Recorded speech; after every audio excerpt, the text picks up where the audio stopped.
Menurut prediksi We Global Football dari Amerika Serikat, saudara-saudara, peluang Indonesia untuk mengalahkan Irak di pertandingan pertama itu hanya 17%. Sementara peluang Malaysia mengalahkan Jordania itu 24%. Nah, untuk negara Asia Tenggara yang diprediksi lolos ke babak 16 besar itu, saudara-saudara, Thailand berada di peringkat pertama, diikuti Vietnam, Malaysia, dan Indonesia paling terakhir. Halo saudara-saudara, jumpa lagi dengan komentator gadungan di sini. Dengan komentator yang gadungan. Seperti biasa saudara-saudara, seperti biasa. Kalau kita sudah bertemu pasti akan ada yang kita bicarakan. Akan ada yang kita cakap, kita omongin, kita bacotin, kita ulas, kita analisis tentang sepak bola di seputaran Asia Tenggara. Di negara-negara tetangga, negara-negara jiran, negara-negara serumpun. Indonesia, Malaysia, Thailand, Vietnam, Laos, Myanmar, Brunei Darussalam, Kamboja, Timor Leste, Singapura, Filipina, Wakanda, Konoha, negara api, negara angin, dan sekitarnya. Semua akan kita bicarakan secara fair, secara jujur, secara adil, berdasarkan fakta dan bukan klaim. Semuanya saudara-saudara, baik yang sudah lama maupun yang terkini, bebas saudara-saudara, bebas. Yang penting sopan. Untuk edisi kali ini saudara-saudara, untuk edisi kali ini kita tetap akan bicara tentang Piala Asia. Piala Asia, dan sekarang saya ingin menjabarkan, ingin menunjukkan sebuah fakta menarik tentang analisis yang dilakukan sebuah laman dari Amerika Serikat, sebuah portal, sebuah situs dari Amerika Serikat di media sosial, di Twitter kalau nggak salah. Di Twitter dia punya laman juga, namanya We Global Football Tournament Tracker. Sebuah situs dari Amerika. Beberapa waktu lalu kita membahas situs dari Belanda, analisis dari Belanda yang menggunakan ilmu matematika untuk meramalkan hasil Piala Asia. Sekarang giliran We Global Football Tournament Tracker dari Amerika Serikat ini, saudara-saudara. Nah, ini akan seperti apa, saudara-saudara? Ini akan kita bahas, akan kita ulas, akan kita analisis, akan kita cakap, akan kita bacotin di edisi kali ini, saudara-saudara. Begini saudara-saudara, Piala Asia 2023 yang seharusnya digelar di Cina pada tahun 2023 tentu saja. Sekarang sudah akan digelar di Qatar pada tahun 2024. Nah, Piala Asia kali ini sangat menarik karena membuat banyak sekali orang, membuat banyak sekali media, portal berita, analis dari bukan hanya dari Asia Tenggara, bukan hanya dari Asia, bukan hanya dari negara-negara tetangga kita lah, tetapi dari Eropa, dari Amerika Selatan, dari Amerika Serikat, dari mana-mana, dari Australia, Australia Asia juga, dari Afrika, untuk membuat analisis ramalan. Mereka tampaknya tertarik sekali dengan Piala Asia, saudara-saudara. Dan itu wajar menurut saya, wajar. Kenapa? Karena Piala Asia kali ini pemainnya pemainnya itu banyak sekali yang bermain di kompetisi-kompetisi kelas atas, kompetisi-kompetisi papan atas di Eropa, di liga-liga ternama di Eropa. Bukan hanya di Inggris, di Spanyol, di Italia, banyak sekali sudah sebut saja misalnya Son Heung-min, Hwang Hee-chan, kemudian ada lagi Kaoru Mitoma di Inggris, kemudian di Spanyol itu ada Takefusa Kubo, kemudian Bayern Munchen itu ada Kim Min-jae, di Italia itu ada Azar Asmoon dari Iran, kemudian lagi ada pemain dari FC Porto, Mehdi Terimi. Kemudian ada lagi yang dari Uzbekistan yang main di Samalov atau siapa itu yang main di Italia. Kemudian banyak sekali, ada Lee Kang-in di Paris Saint-Germain. Justin Hubner. Sandy Walsh di Belgia. Kemudian ada lagi itu si Muenta di Belgia. Jadi ada banyak sekali pemain Asia yang main di Eropa, yang itu menarik minat banyak orang di luar Asia, di luar benua Asia, untuk melakukan analisis, untuk menilai, untuk melihat, untuk sekedar menengok dan bahkan bercakap-cakap, berbicara, melakukan ulasan, melakukan analisis, melakukan prediksi tentang hasil Piala Asia. Jadi sebagai orang Asia, saudara-saudara, kita harus bangga karena Piala Asia tahun ini sudah mengglobal, apalagi digelar di Qatar yang punya pengalaman menyelenggarakan Piala Dunia. Jadi ya kita sambut sajalah Piala Asia tahun ini. Satu prediksi ramalan yang menurut saya harus wajib kita bahas itu dilakukan oleh We Global Football. Mereka judulnya We Global Football Tournament Tracker 2023 Piala Asia 2023. Ini mereka membuat sebuah prediksi. Prediksi ini berbeda dengan apa? Kalau yang kemarin yang kita bahas tentang Dan Jagger ya, kalau nggak salah, dari Belanda, itu dia menggunakan rumus matematika, hitung-hitungan matematika dengan dengan rumus tertentu lah, dengan angka tertentu, dengan hitung-hitungan, dijumlah, dikalikan, dibagi, macam-macam. Sekarang ini si We Global Football ini dia menggunakan superkomputer. Komputer canggih, dan menggunakan superkomputer untuk menganalisis hasil pertandingan, hasil turnamen, hasil kompetisi ini sudah sering dilakukan di Eropa, di Amerika. Kalau saudara-saudara ingat, di Liga Champion kemarin, di Liga Champion musim lalu itu juga superkomputer, kalau nggak salah itu saya membacanya ada di Sport Bible. Sport Bible apa Football Bible ya, itu dia memprediksinya tepat, saudara-saudara, bahwa Manchester City akan menjuarai Liga Champion. Kemudian sebelumnya waktu Piala Dunia 2022 itu juga di Sport Bible ini juga dia membahas tentang Argentina. Peluang Argentina dan Prancis tampil di final Piala Dunia, dan ternyata tepat. Ternyata tepat, termasuk juaranya Argentina. Nah, sekarang ini We Global Football ini juga menggunakan superkomputer untuk memprediksi hasil Piala Asia 2023 di Qatar ini. Tetapi saya nggak tahu apakah superkomputer yang digunakan oleh We Global Football ini sama dengan superkomputer yang digunakan oleh Sport Bible. Saya nggak tahu, tetapi intinya sama, prinsipnya sama, menggunakan komputer canggih, menggunakan artificial intelligence, AI, AI apa AI ya, itu untuk meramalkan hasil pertandingan. Tetapi kan sekali lagi saudara-saudara, sepak bola bukan matematik, sepak bola bukan komputer. We Global Football ini, saudara-saudara, didapatkan hasil persentase. Jadi mereka tidak serumit Dan Jagger, tetapi mereka hanya menggunakan persentase saja, persentase.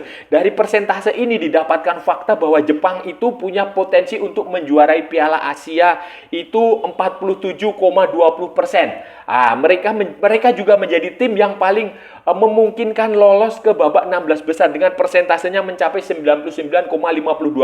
Dan Jepang ini akan tergabung dengan Indonesia di grup yang sama, saudara-saudara. Ingat itu, ingat.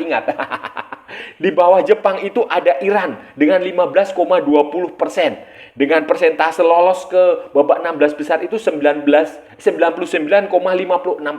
Kemudian di bawah itu ada Australia, ada Republik Korea, Australia dengan 14,52%, Korea dengan 12,08%, dan baru Uzbekistan dengan 6,76%, saudara-saudara, untuk menjuarai Piala Asia. Sementara 4 negara Asia yang terlibat di Piala Asia kali ini sama sekali tidak masuk unggulan untuk menjuarai Piala Asia. Tentu saja wajar itu. Normal. Tetapi mereka juga di dalam ranking ini, Vietnam itu menjadi yang paling tinggi dari ASEAN. Itu ada di peringkat ke-16 dengan persentasenya hanya 0,40%. Sementara Thailand di peringkat ke-17 dengan 0,24%. Sementara Malaysia dan Indonesia ada di posisi 21 dan 22. Malaysia dengan 0,12% dan Indonesia dengan 0,04% untuk menjuarai Piala Asia, saudara-saudara. Untuk menjuarai Piala Asia, ya wajar, cukup masuk akal dan bisa diterima secara logis maupun secara perasaan. Karena nggak mungkin lah Vietnam, Thailand, Malaysia, Indonesia itu bisa berada di semifinal Piala Asia. Ya mungkin saja, tetapi ya secara hitung-hitungannya susah. Kalau membayangkan tim dari ASEAN menjuarai Piala Asia kan berat, saudara-saudara, ya hampir mustahil lah, hal yang mustahil, hampir tidak mungkin lah kita bermimpi terlalu tinggi mimpinya melihat tim dari ASEAN untuk menjuarai, bahkan sampai ke semifinal Piala Asia aja sudah sampai ke perempat final aja itu sudah berat sekali, saudara-saudara. Apalagi sampai ke final dan ke semifinal. Yang paling masuk akal, dan ini juga dipotret, diramalkan, diprediksi oleh We Global Football adalah peluang tim yang lolos ke babak 16 besar. Termasuk juga peluang tim dari ASEAN, tim dari negara-negara ASEAN, Vietnam, Thailand, Malaysia, Indonesia. Kalau secara umum, secara global di Asia ini kan tadi saya sudah katakan, Jepang itu peluangnya 99,52, kemudian Iran itu 99,56, kemudian Australia 97,98, Korea Selatan 98,32, Uzbekistan 92,72, tuan rumah Qatar itu 94,08, sama dengan Arab Saudi. Sementara untuk negara-negara Asia Tenggara, saudara-saudara, peluang terbesar lolos ke babak 16 besar itu dimiliki oleh Thailand. Thailand itu punya 56,8%. Thailand itu sudah. Sementara kemudian setelah Thailand itu ada Vietnam dengan 44,28%. Sementara Malaysia ini lebih baik dari Indonesia. Lagi-lagi ya, saudara-saudara, ini bukan klaim, bukan menjelek-jelekan, bukan apa-apa, bukan menghina negara sendiri, bukan, tetapi ini fakta. Fakta yang berdasarkan analisis, berdasarkan penelitian bahwa Malaysia lebih bagus, diramalkan lebih bagus dari Indonesia. Persentase Malaysia untuk lolos ke babak 16 besar itu mencapai 39%. Sementara Indonesia hanya 29,28%. Karena di Indonesia itu grupnya ada Vietnam yang tadi peluangnya 44,28% dan Jepang yang 99,52%. Sementara Malaysia lawan terberatnya hanya Korea Selatan yang ada di angka 98,32%. Menarik dari We Global Football ini, saudara-saudara, dia juga memprediksi, meramalkan hasil di setiap pertandingan yang dijalani oleh tim-tim peserta Piala Asia. Itu jadi setiap pertandingan itu di fase grup itu dia prediksikan, dan hasilnya sudah kita sebut saja. Misalnya ya, ini pertandingan pertama Indonesia melawan Irak. Indonesia itu hanya diprediksi menang 17,9%, imbangnya itu 23,3%, dan Irak menang Irak itu 58,8%. Wajar, saudara-saudara, wajar. Sementara ketika Malaysia menghadapi Jordan, itu peluang Malaysia memenangkan pertandingan itu hanya 24,3%. Imbangnya, serinya 26,22%, dan menang Jordania itu adalah 49,5%, saudara-saudara, 49,5%. Jadi itu. Kemudian di Thailand melawan Kirgistan itu, Thailand diprediksi menang 42%. Sementara ketika Indonesia melawan Vietnam itu, saudara-saudara, Vietnam itu diunggulkan menang 41,8%, Indonesia hanya diunggulkan menang 30,7%, dan imbang seri 27,6%. Sementara Malaysia melawan Bahrain itu diunggulkan menang 40,2%, dan Malaysia hanya 32,1%. Sementara sisanya 27,7% itu imbang, saudara-saudara. Itu di pertandingan kedua, saudara-saudara. Di pertandingan ketiga, ketika Jepang menghadapi Indonesia, Jepang itu diprediksi menang 87,3%. Sementara 9% imbang, dan 3,7% itu menang Indonesia. Ketika Malaysia melawan Korea, saudara-saudara, Korea diunggulkan 74,7%, 16,1% imbang, dan 9,2% untuk kemenangan Malaysia. Jadi ini cukup masuk akal, cukup logik, dan memang sesuai dengan realitas yang ada di lapangan, saudara-saudara. saudara-saudara, saya ingin mengatakan dan saya tidak akan pernah berhenti mengatakan bahwa ini hanya ramalan. Ini hanya prediksi berdasarkan komputer, berdasarkan artificial intelligence, berdasarkan hitung-hitungan matematik. Dan sepak bola itu bukan matematik. Walaupun kita harus fair mengakui bahwa ramalan-ramalan menggunakan komputer, menggunakan hitung-hitungan matematika ini juga probabilitasnya mungkin hanyalah 50-50 lah saudara-saudara, 50%. Terkadang tebakannya itu ramalannya benar, terkadang juga bisa salah kaprah. Misalnya Argentina dikalahkan Arab Saudi di Piala Dunia 2022, itu kan juga sebuah ramalan. Kemudian dulu Barcelona dibantai sama mana? Bayern Munchen atau mana itu?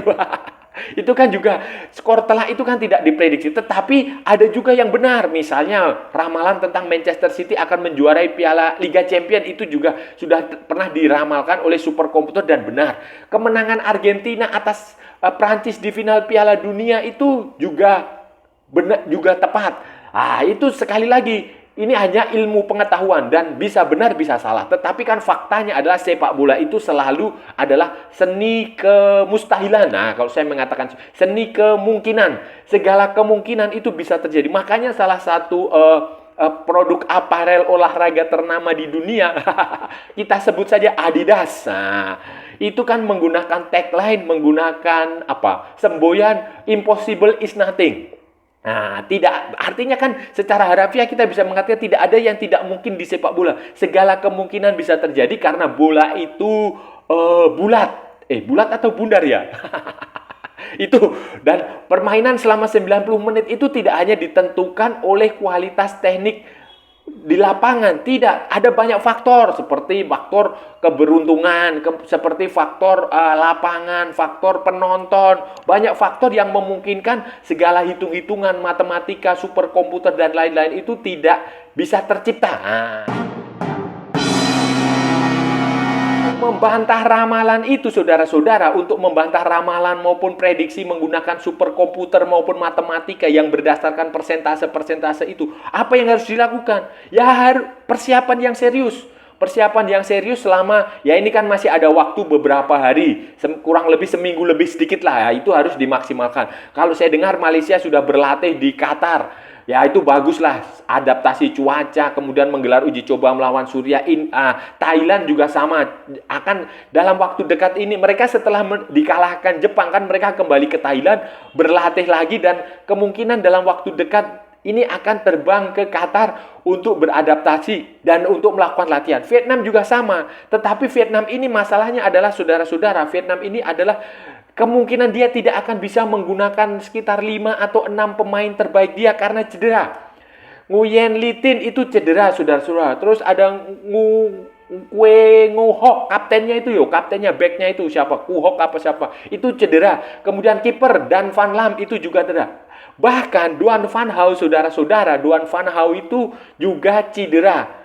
Jadi ada 5 atau 6 pemain yang tidak akan bisa. Dan mereka sekarang sedang pemusatan latihan di Vietnam, sebentar lagi akan terbang ke Qatar. Sementara Indonesia masih ada satu pertandingan persahabatan di Turki melawan Libya. Melawan Libya setelah kemarin kalah 0-4, nanti akan melawan Libya. Kemudian nanti tanggal 9 di Qatar, di Doha, itu akan ada pertandingan persahabatan, pertandingan uji coba melawan Iran. Ini penting karena Iran adalah tim besar Asia. Tim yang level-levelnya kelas Eropa lah, sudah sedikit masuk ke level dunia. Walaupun ya tidak sebagus Jerman, Jerman, Prancis, Inggris, tapi mereka. Nah ini penting karena Indonesia akan melawan Jepang. Kita punya lawan latih tanding Iran yang berat. Kita akan siap menghadapi Jepang yang juga lebih berat. Nah itu penting. Jadi itu yang dilakukan oleh tim-tim dari Asia. Saudara-saudara, itu tadi pembahasan kita hari ini, saudara-saudara. Kita sudah bicara panjang lebar tentang Piala Asia, tentang ramalan demi ramalan. Prediksi yang dilakukan bukan oleh orang-orang kita, saudara-saudara, bukan oleh orang-orang dari Indonesia, dari Malaysia, dari Thailand, dari Vietnam, bukan orang-orang dari Asia Tenggara, tetapi orang-orang dari luar sana, dari Eropa, dari Amerika. Kemarin beberapa hari lalu kita membahas tentang Dan Jagger dari Belanda. Sekarang kita membahas tentang We Global Football turnamen dari Amerika Serikat. Nah, dan memang Piala Asia sekarang ini menarik perhatian, antusiasme dari negara-negara di luar Asia. Di Amerika, di Eropa, mereka tertarik untuk melihat, menengok apa yang terjadi dengan Piala Asia. Karena Piala Asia sekarang ini bukan lagi Piala Asia seperti beberapa tahun yang lalu. Piala Asia sekarang ini lebih global. Itu karena banyak sekali pemain-pemain Asia yang terlibat, yang berkompetisi, yang bermain di liga-liga ternama di Eropa sana. Banyak pemain di Liga Premier Inggris, ada pemain di Italia, di Jerman, di Bundesliga, di Spanyol, di Prancis. Jadi itu menarik perhatian, menarik minat banyak orang di luar Asia untuk meramalkan, untuk memprediksi, untuk memperhatikannya. Dan saya rasa sudah cukup ya saudara-saudara pembahasan kita hari ini. Kalau ada salah-salah ya mohon maaf saudara-saudara. Namanya juga gadungan, wajar kalau gadungan itu salah. Tetapi kalau benar berarti sebuah kebenaran. Kalau saudara-saudara merasa channel ini bermanfaat, berguna, menghibur, menginspirasi, silahkan like, share, and subscribe. Tapi kalau tidak, saudara-saudara abaikan saja. Skip, jangan ditonton, tetapi jangan juga di-report.